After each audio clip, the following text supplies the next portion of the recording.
গল্পকথন by Kallol chapter 2তে আমাদের আজকের নিবেদন রবীন্দ্রনাথ ঠাকুরের লেখা সদর ও অন্দর। বিপিন কিশোর ধনী গৃহে জন্মিয়াছিলেন। সেই জন্যে ধন যে পরিমাণে ব্যয় করিতে জানিতেন, তাহার অর্ধেক পরিমাণেও উপার্জন করিতে শেখেন নাই। সুতরাং যে গৃহে জন্ম, সে গৃহে দীর্ঘকাল বাস করা ঘটিল না। সুন্দর সুকুমার মূর্তি তরুণ যুবক, গান বাজনায় সিদ্ধহস্ত, কাজে কর্মে নিরতিশয় অপটু, সংসারের পক্ষে সম্পূর্ণ অনাবশ্যক, জীবনযাত্রার পক্ষে জগন্নাথ দেবের রথের মতো অচল। যেরূপ বিপুল আয়োজনে চলিতে পারেন, সেইরূপ আয়োজন সম্প্রতি বিপিন কিশোরের আয়ত্তাতীত। সৌভাগ্যক্রমে রাজা চিত্তরঞ্জন কোর্ট অফ ওয়ার্ডস হইতে বিষয়প্রাপ্ত হইয়া শখের থিয়েটার ফাঁদিবার চেষ্টা করিতেছেন এবং বিপিন কিশোরের সুন্দর চেহারা ও গান গাহিবার ও গান তৈয়ারি করিবার ক্ষমতায় মুগ্ধ হইয়া তাহাকে সাদরে নিজের অনুচর শ্রেণীতে ভুক্ত করিয়া লইয়াছেন। রাজা বিএ পাস, তাহার কোনো প্রকার উচ্ছৃঙ্খলতা ছিল না। বড় মানুষের ছেলে হইয়াও নিয়মিত সময়ে এমনকি নির্দিষ্ট স্থানেই শয়ন ভোজন করিতেন। বিপিন কিশোরকে হঠাৎ তাহার নেশার মতো লাগিয়া গেল। তাহার গান শুনিতে ও তাহার রচিত গীতিনাট্য আলোচনা করিতে করিতে ভাত ঠান্ডা হইতে থাকে, রাত বাড়িয়া যায়।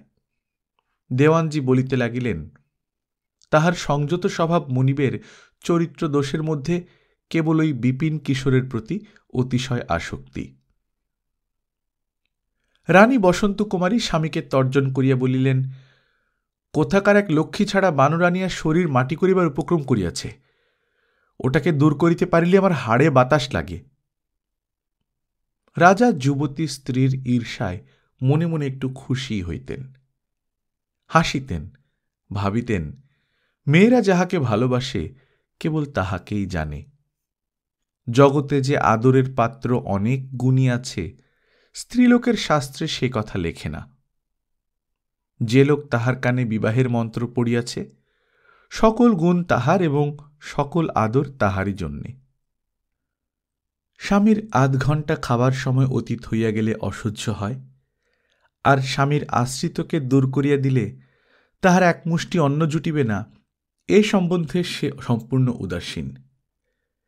স্ত্রীলোকের এই বিবেচনাহীন পক্ষপাত দূষণীয় হইতে পারে, কিন্তু চিত্তরঞ্জনের নিকট তাহা নিতান্ত অপ্রীতিকর বোধ হইল না। এই জন্যে তিনি যখন তখন বেশি মাত্রায় বিপিনের গুণগান করিয়া স্ত্রীকে খ্যাপাইতেন এবং বিশেষ আমোদ বোধ করিতেন। এই রাজকীয় খেলা বেচারা বিপিনের পক্ষে সুবিধাজনক হয় নাই। অন্তঃপুরের বিমুখতায় তাহার আহারাদির ব্যবস্থায় পদে পদে কণ্টক পড়িতে লাগিল।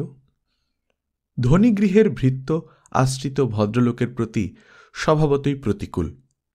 তাহারা রানীর আক্রোশে সাহস পাইয়া ভেতরে ভেতরে বিপিনকে অনেক প্রকার উপেক্ষা দেখাইত।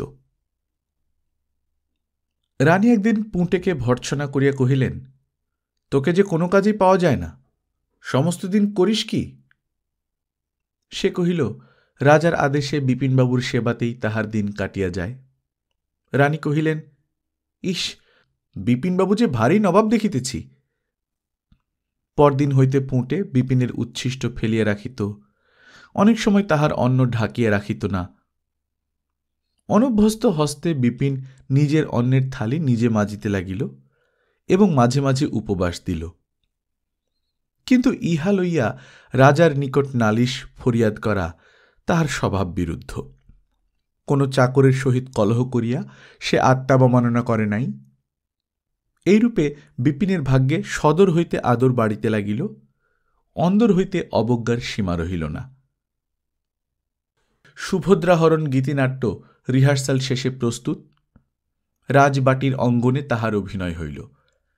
রাজা স্বয়ং সাজিলেন কৃষ্ণ, বিপিন সাজিলেন অর্জুন। আহা, অর্জুনের যেমন কণ্ঠ তেমনি রূপ। দর্শকগণ ধন্য ধন্য করিতে লাগিল। রাত্রে রাজা আসিয়া বসন্ত কুমারীকে জিজ্ঞাসা করিলেন, কেমন অভিনয় দেখিলে? রানী কহিলেন, বিপিন তো বেশ অর্জুন সাজিয়াছিল, বড় ঘরের ছেলের মতো তাহার চেহারা বটে, এবং গলার সুরটিও তো দিব্য। রাজা বলিলেন, আর আমার চেহারা বুঝি কিছুই নয়, গলাটাও বুঝি মন্দ? রানী বলিলেন, তোমার কথা আলাদা, বলিয়া পুনরায় বিপিনের অভিনয়ের কথা পাড়িলেন। রাজা ইহা অপেক্ষা অনেক উচ্ছ্বসিত ভাষায় রানীর নিকট বিপিনের গুণগান করিয়াছেন, কিন্তু অদ্য রানীর মুখের এইটুকু মাত্র প্রশংসা শুনিয়া তাহার মনে হইল বিপিনটার ক্ষমতা যে পরিমাণে, অবিবেচক লোকে তদপেক্ষা তাহাকে ঢের বেশি বাড়াইয়া থাকে। উহার চেহারাই বা কি, আর গলাই বা কি? কিয়ৎকাল পূর্বে তিনিও এই অবিবেচক শ্রেণীর মধ্যে ছিলেন। হঠাৎ কি কারণে তাহার বিবেচনা শক্তি বাড়িয়া উঠিল। পরদিন হইতে বিপিনের আহারাদির সুব্যবস্থা হইল। বসন্ত কুমারী রাজাকে কহিলেন, বিপিনকে কাছারি ঘরে আমাদের সহিত বসা দেওয়া অন্যায় হইয়াছে। হাজার হোক একসময় উহার অবস্থা ভালো ছিল। রাজা কেবল সংক্ষেপে উড়াইয়া দিয়া কহিলেন, রানী অনুরোধ করিলেন, খোকার অন্নপ্রাশন উপলক্ষে আরেকদিন থিয়েটার দেওয়া হোক। রাজা কথাটা কানেই তুলিলেন না। একদিন ভালো কাপড় কোঁচানো হয় নাই বলিয়া রাজা পুঁটে চাকরকে ভর্ৎসনা করাতে সে কহিল, কি করিব, রানীমার আদেশে বিপিনবাবুর বাসন মাজিতেও সেবা করিতেই সময় কাটিয়া যায়। রাজা রাগিয়া উঠিয়া কহিলেন, ইস, বিপিনবাবু তো ভারী নবাব হইয়াছেন, নিজের বাসন বুঝি নিজে মাজিতে পারেন না? বিপিন পুনর্মূষিক হইয়া পড়িল। রানী রাজাকে ধরিয়া পড়িলেন। সন্ধ্যাবেলায় তাহাদের সঙ্গীত আলোচনার সময় পাশের ঘরে থাকিয়া পর্দার আড়ালে তিনি গান শুনিবেন। বিপিনের গান তাহার ভালো লাগে। রাজা অনতিকাল পরেই পূর্ববৎ অত্যন্ত নিয়মিত সময়ে শয়ন ভোজন আরম্ভ করিলেন। গান বাজনার চলে না। রাজা মধ্যাহ্নের জমিদারি কাজ দেখিতেন। একদিন সকাল সকাল অন্তঃপুরে গিয়ে দেখিলেন রানী কি একটা পড়িতেছেন। রাজা জিজ্ঞাসা করিলেন, ও কি পড়িতেছ? রানী প্রথমটা একটু অপ্রতিভ হইয়া কহিলেন, বিপিনবাবুর একটা গানের খাতা আনাইয়া দুটো একটা গানের কথা মুখস্থ করিয়া লইতেছি। হঠাৎ তোমার শখ মিটিয়া গিয়া আর তো গান শুনিবার জো নাই। বহু পূর্বে শখটাকে সমূলে বিনাশ করিবার জন্যে রানী যে বহুবিধ চেষ্টা করিয়াছিলেন, সে কথা কেহ তাহাকে স্মরণ করাইয়া দিল না। পরদিন বিপিনকে রাজা বিদায় করিয়া দিলেন। কাল হইতে কি করিয়া কোথায় তাহার অন্নমুষ্টি জুটিবে সে সম্বন্ধে কোনো বিবেচনা করিলেন না। দুঃখ কেবল তাহাই নহে, ইতিমধ্যে বিপিন রাজার সহিত অকৃত্রিম অনুরাগে আবদ্ধ হইয়া পড়িয়াছিলেন। বেতনের চেয়ে রাজার প্রণয়টা তাহার কাছে অনেক বেশি দামি হইয়া উঠিয়াছিল। কিন্তু কি অপরাধে যে হঠাৎ রাজার হৃদ্যতা হারাইলেন, অনেক ভাবিয়াও বিপিন তাহা ঠিক করিতে পারিলেন না, এবং দীর্ঘ নিঃশ্বাস ফেলিয়া তাহার পুরাতন তম্বুরাটিতে গেলাপ পরাইয়া বন্ধুহীন বৃহৎ সংসারে বাহির হইয়া পড়িলেন। যাইবার সময় রাজভৃত্য পুঁটেকে তাহার শেষ সম্বল 2টি টাকা পুরস্কার দিয়া গেলেন।